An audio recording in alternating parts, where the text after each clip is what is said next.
Families in the United States, and in fact around the world, use milk every day. We consume milk in a lot more ways than just drinking it. According to the USDA, in 2012, the average American consumed 192 pounds of fluid milk, 13.2 pounds of American cheese, 20.3 pounds of other cheese. Altogether, the average American consumed 612 pounds of dairy products in 2012. And these statistics don't even include the worldwide consumption of milk. The USDA released a report a few years back detailing the consumption of milk worldwide. The general trend is that in recent decades, the consumption of total dairy products has risen just barely faster than the growing population. According to the Food and Agriculture Organization of the United Nations, global milk production grew by 13% between 2002 and 2007, mainly driven by production increases in China, India, and Pakistan. Aside from how good the products taste, dairy products also have dietary benefits. Choose My Plate is a dietary campaign put out by the USDA showing how a well-balanced diet should be constructed for a healthy population. Based on one's age and gender, the recommendations change to different nutrient requirements. The calcium found in milk is used for building bones and teeth and maintaining bone mass. Dairy products are the primary source for calcium in American diets.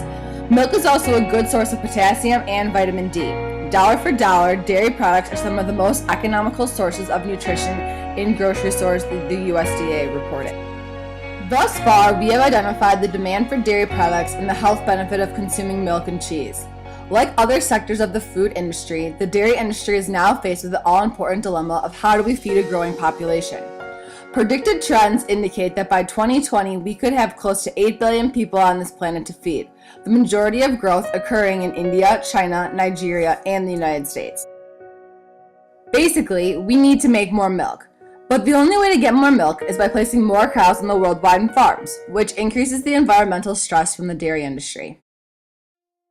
We as scientists, as consumers, as activists, and as humans have the ability to help solve this problem. Looking at this idea and the image of sustainable living on the screen, we can produce less waste and less risk, which can lead to a more sustainable innovation and collaboration, and then the growth of markets, such as milk.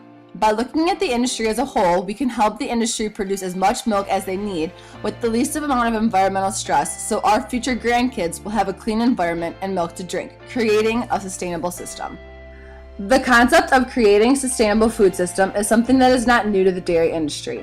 In fact, in 2010, the Innovation Center for U.S. Dairy completed a life cycle analysis for purposes of studying the environmental impacts of their products through its entire life cycle.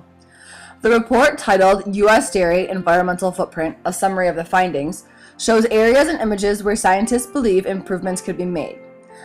This image can be particularly helpful at looking at possible opportunities for success.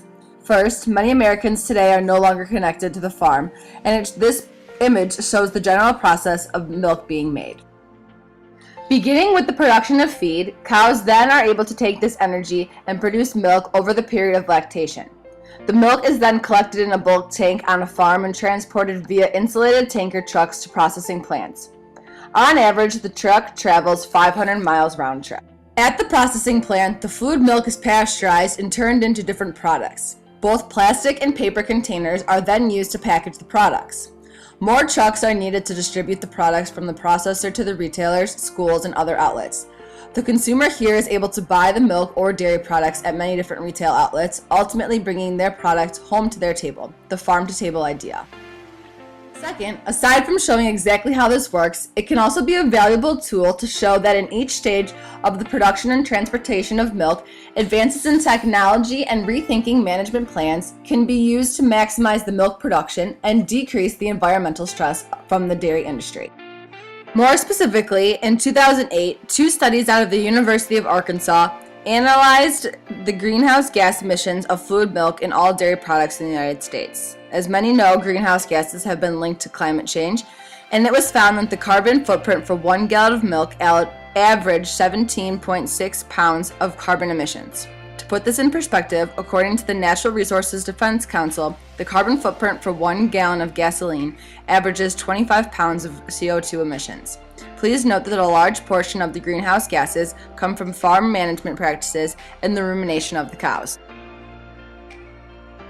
There are many specific places in the industry where new technologies and rethinking management practices or reevaluating why we do things can help reduce the environmental stress as more cows are added into this life cycle. Universities, groups, and associations are thinking of new solutions on a daily basis, such as biotechnology. Before you start thinking this does not sound like it's safe for consumers, let's look at it in depth. In 2010, a joint meeting between the American Dairy Science Association, Canadian Society of Animal Science, and the American Society of Animal Science identified that food production will need to increase by 70% in the next 50 years, and a majority of this will come from scientific advantages such as biotechnology. RBST, also known as recombinant bovine somatotropin, is a growth hormone that is naturally produced by the pituitary gland. BST, or bovine somatotropin, is a major regulator of milk production in dairy cattle. In recent years, RBST has been genetically engineered to supplement lactating dairy cattle and increase production. RBST is generally used after peak lactation around day 60 of the lactation cycle, because it is at this point that milk production usually begins to decrease. Therefore, RBST helps the farmer prolong milk production levels, making both the farmer and the cow more productive. Safety analysis released by the American Animal Sciences Society in 2009 said that if 15% of the U.S. dairy cow population was supplemented with RBST, the carbon footprint would decrease dramatically. In fact, it would be the equivalent of taking 390,000 cars off the road or planting approximately 290 million trees annually. Growth hormone, or RBST, is produced as the same way as insulin is produced nowadays. So every diabetic man or woman that is taking insulin, what they're doing is they're injecting themselves a protein that is produced by a bacteria.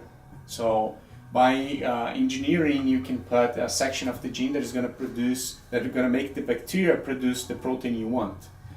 You can do insulin, like I mentioned, or you can do BST, an hormone that helps with milk production in dairy cows. This image is from Dr. Phil Cordoso, a professor at the University of Illinois.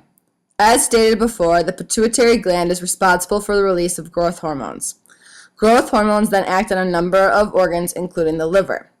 The growth hormone releases IGF-1, or insulin-like growth factor 1, that is a protein that stimulates growth and maintenance of skeletal tissue in both dairy cattle and humans. The IGF-1 is what takes a lot of the negative heat for the possible effects on humans. But because dairy cattle naturally produce IGF-1, regardless as if supplemented or not, it means it's already in the milk in your fridge. When cows are supplemented with RBST, it is the same IGF that is found in non-supplemented milk.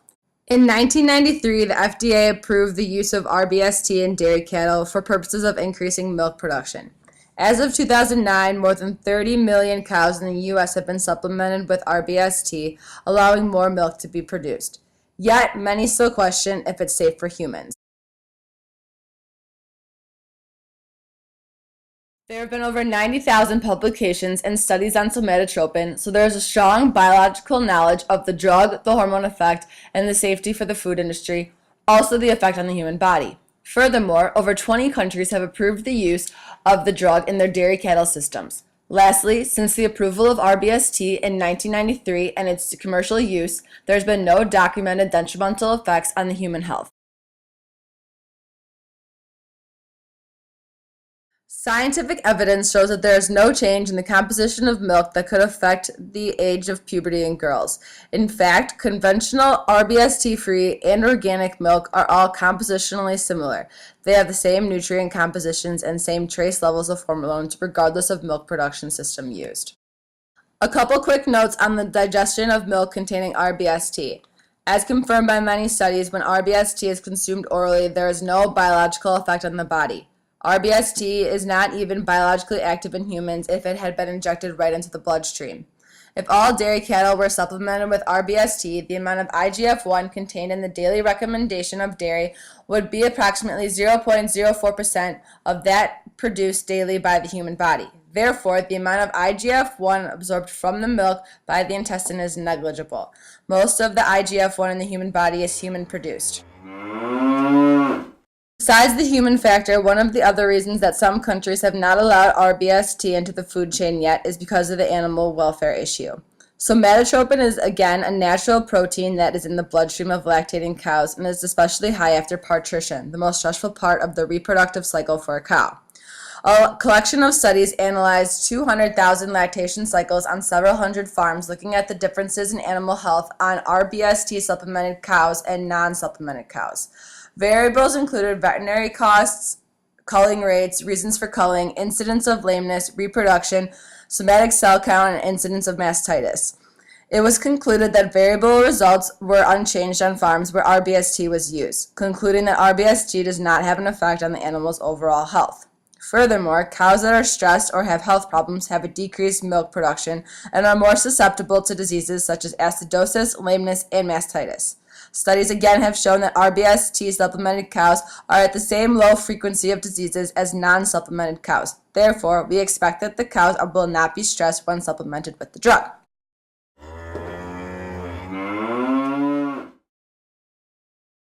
For example, as cows produce more milk, okay, they are going to produce a little bit more methane with that milk. However, if we divide the amount of methane produced by cow per unit of milk produced, as cows produce more milk, they considerably are polluting less or producing.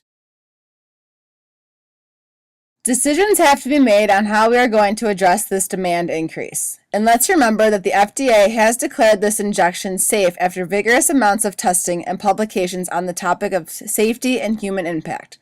There's always going to be a market for organic and hormone-free milk or organically raised cattle. But is that sustainable, and is that going to feed a growing population? Because let's face it, what gives you the right to have milk readily available today and ignore the technologies today that could help ensure that the people of India or China have milk available as well? That's the question at hand. If something can be done about it now, why are we still talking about it? Why don't we just do something? No superhero wearing a cape, no great new technology is going to reverse the damage to the environment that we've already done. But little technology advances, such as with RBST, are little wins that can help us from here on out. If we can do something to make the food system more sustainable for years to come now, why aren't we doing it? These are images of people around the world involved in the dairy systems. And they also deserve the right to receive the nutritional benefits of drinking a glass of milk just as much as we do here in the United States. The United States is a powerful country with the ability to positively affect so many people around the world. So the science is here. Now it's up to you on what gallon you will choose next time you're at the grocery store. Thank you.